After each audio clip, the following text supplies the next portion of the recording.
What would be my perfect backpacking quilt? Let's find out. But first, what's going on, backpackers? Dave here with Off Grid. I'm into backpacking, hiking, camping, and gear, and this is my second ever concept video of what would be my perfect XYZ. And in the first one that I ever did, it was what would be my perfect tent. So if you haven't checked that one out, head on over and check that one out. But this one is going to be all about my perfect quilt. Maybe not as sexy as the other big three, but I decided to make this one the second one because it is very difficult for me to have a decent night's sleep in the backcountry. Why? Well, it's because I am a tent camper, I sleep on an inflatable pad, and I'm also a side and stomach sleeper. So what I'm going to use as my basis here, or as my source of truth, is going to be, I'm going to throw it up on screen right now, it's going to be based off of Sierra Designs and their Nitro quilt. Now, they have a couple of different degree ratings for this quilt. They have a 20 degree and a 35 degree. The current weight of their 20 degree model is about 1 pound and 11 ounces, which is on the heavier side. And the same thing for their 35 degree quilt, which is 1 pound and 6 ounces for the minimum. They call that the minimum, I guess, trail weight. So I guess if you're not bringing any extras or a stuff sack or whatever. The material that they make this quilt out of is a 15 denier nylon on the inside liner fabric, and as well as on the outside they also use an 800 fill, what they call dry down. So it's treated with some sort of chemical that makes it a little bit more hydrophobic, or not necessarily waterproof, but repels water a little bit more. All right, so that's a very brief overview of this quilt. Now let me tell you what I would change, because if you're looking at this quilt, one of the biggest things, or one of the biggest pros that it has, is the ability to use your arms to tuck in on these corner pockets, and they ended up flaring up the pieces right around your face and or your neck, and making it a little bit longer. So not only is it a little bit longer so you can creep it up over your face, but you can also put your hands in the pockets and be able to wrap it around you if you're sleeping on your side or on your stomach. So that's all well and good. They also created this little face pocket if you were a back sleeper, but I'm going to get into that in a hot second. So the overall design of the quilt, I think, is pretty ingenious. I haven't seen anybody else doing something like this, but that's pretty much where the buck stops. I think there's a lot that I would change with this quilt, so let's dive right into all of those features and aspects of what I would change. The first of which is going to be the thickness, or the denier of that nylon. They used a 15D. I think you can safely get down to about a 10D nylon, and that's going to help you save some ounces off of the quilt. I mean, there are some makers like Z-Packs that go down to a 7D, but I still think, you know, 10D is light enough and thin enough as it is, and not as durable as it is. So going down to 7, I think, is pushing it just a little bit too much. So I think 10 is a nice balance there, and I would do that for both the interior, like the interior liner, as well as the outer shell.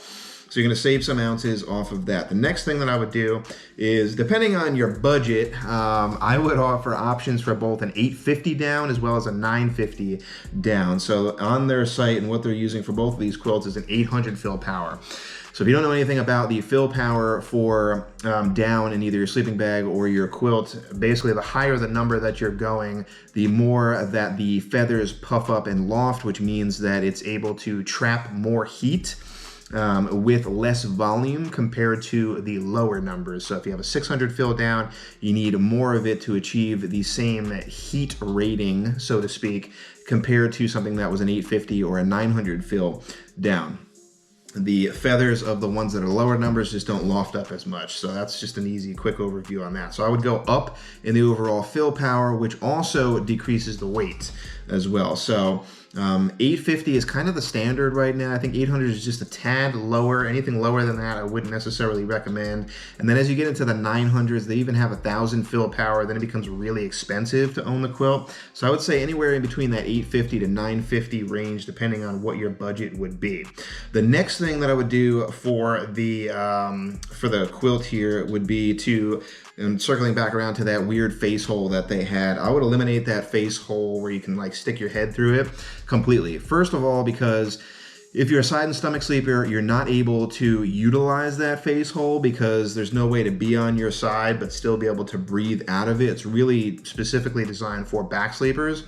And second of all, because, you know, what purpose does it serve, and do you really need to have a face hole if you're a back sleeper? So again, I'm a side and stomach sleeper, so I don't really need that at all. So I would eliminate that, and that would probably also save maybe an ounce or two, just, you know, in materials and making that a little bit easier and cutting out that design.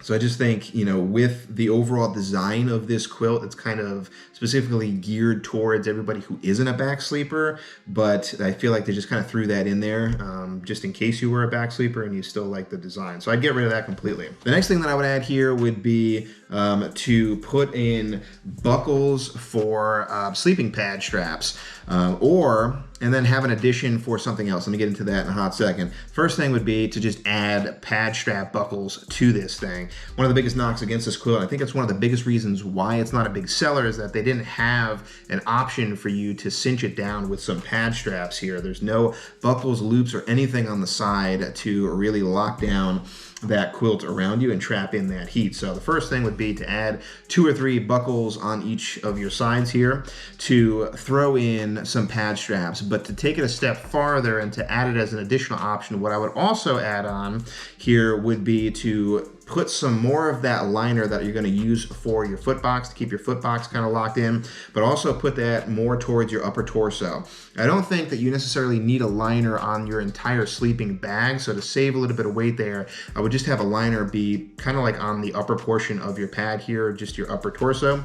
If you get rid of the pad straps and go with this liner here, you're achieving a similar thing in that you're locking the quilt down, locking that heat in, but at the same time, too, here you're increasing the overall comfort by having a, you know, sheet basically on the top. So think of like Zen Baby and what they're trying to accomplish, but they're way too heavy, so I don't necessarily mess around with their sleep system. But something similar to that, I think what's missing in a lot of quilts is that comfortability, right? That overall feel. When you're getting rid of that extra material that a sleeping bag has, you're also putting your body in direct contact with that rougher material of the sleeping pads. So add a little bit of comfort in there, and as an additional option, if you wanted to add a little bit of weight, you can with this additional liner that has the same either male or female ends of the buckles, and you're able to slip that over your pad. So I would add that as an additional option as well. The next thing that I would really like to have here, and I know that this exists on a few either sleeping bags or quilts that I've heard of before, but again, the name is kind of escaping me right now. But a couple of options out there have utilized an interior zip pocket. You might be thinking, well, what would you use that for? I think that's mostly going to be for stashing your electronics and your water filter on those colder nights. And I think that would be nice to have. I really dislike the whole idea of like throwing my electronics and my water filter into my foot box at night in order to keep it warm, just because I just don't like stuff around my feet or having to kick it to the side all the time. So having a dedicated spot with a dedicated zipper where I know where it is and kind of like keeping it off and out to the side, or maybe somewhere down on the lower portion of my body or waist or something like that might be a better spot. I'm not exactly sure where the spot would be, but anywhere that's not the foot box for me would be a little bit more comfortable. And then the last thing that I would do here would be to mess around with the temperature rating. So they're 20 degree nitro quilt here, and they have a couple of different colors for it. The 20 degree is red and black and yellow, and I think the 35 degree is blue, yellow, and black. So it's a blue or a black, blue or a red version here. If you look on their site, the actual comfort rating of both of these, you might look at it and just go, oh, that's a 15 degree difference there. But the actual comfort rating on each of these is not that substantial. The 20 degree quilt is actually comfort rated to 32 degrees, and the 35 degree quilt, based off of their specs, is comfort rating, has a comfort rating of, I think, 37 degrees. And there's about $120 difference between the two quilts here. So not a big difference between the two quilts, and I'm really wondering why. I'm kind of switching between here. It's the same fill power, maybe they just don't have as much fill in the 35-degree quilt. And a little bit of a difference here between the overall weight, the trail weight of this as well. But I thought that was kind of weird in that there's a whole 15-degree difference, but the actual comfort degree difference between the two quilts is only about 5 degrees.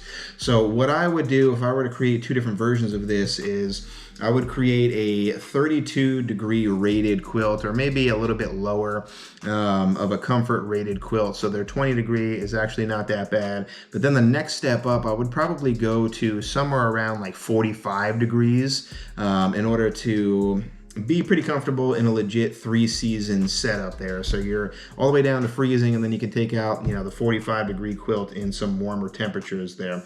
The other thing that you might argue here is that you might want to, on the 45-degree quilt, a little bit warmer, or a little bit, I should say, cooler quilt, have an open foot box or like a drawstring option, as opposed to just a complete sewn-in foot box for your warmer quilt, or the warmer option here. But that's not necessarily 100% something that I would look for. It just helps you ventilate a little bit easier with the drawstring in those warmer environments and with a cooler bag. So that's pretty much going to do it. I think that's going to round it out. That would be my perfect quilt and what I would look for on trail. I think that's the biggest thing that is missing, because right now, especially for those colder temperatures, you know, if I got my, so what I normally like to do when I'm sleeping too is I like to have like my arm underneath my pillow, either this way or this way.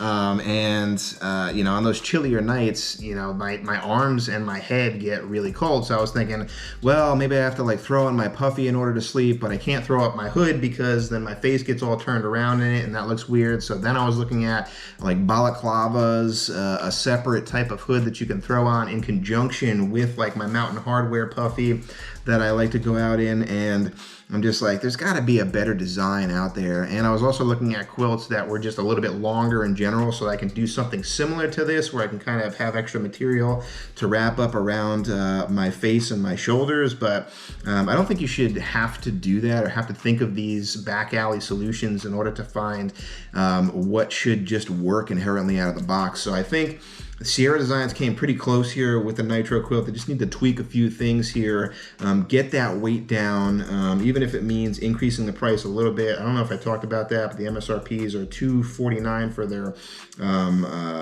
warmer rated, or $279 for their warmer rated quilt, the 20-degree quilt, and for the 35-degree quilt, it's $250. So even if it means bumping up the price a little bit, I think just adding in these features and taking that weight down by at least a few ounces, 4 or 5 ounces, would definitely make it a serious contender. So Sierra Designs, if you're listening, hit me up and we can collaborate on that. That's going to do it. That's going to be my perfect quilt for the calendar year of, we're in 2024 now. Not sure what it's going to be in the future, but for right now, that sounds pretty perfect to me. But I want to hear all about it from you guys. Have you found your perfect sleeping bag or your perfect sleeping quilt? I want to hear all about it in the comments down below. Does something just work from a maker for you and fits you like a glove? I'm still on the search for that, and might be for a little bit of time here until Sierra Designs can alter this model, or other people kind of copy them. But that's going to do it for me this week, guys. Thanks again so much for watching. And remember, if you're headed off grid, make sure you do your research and you make it a safe one. And I'll see you in the next one.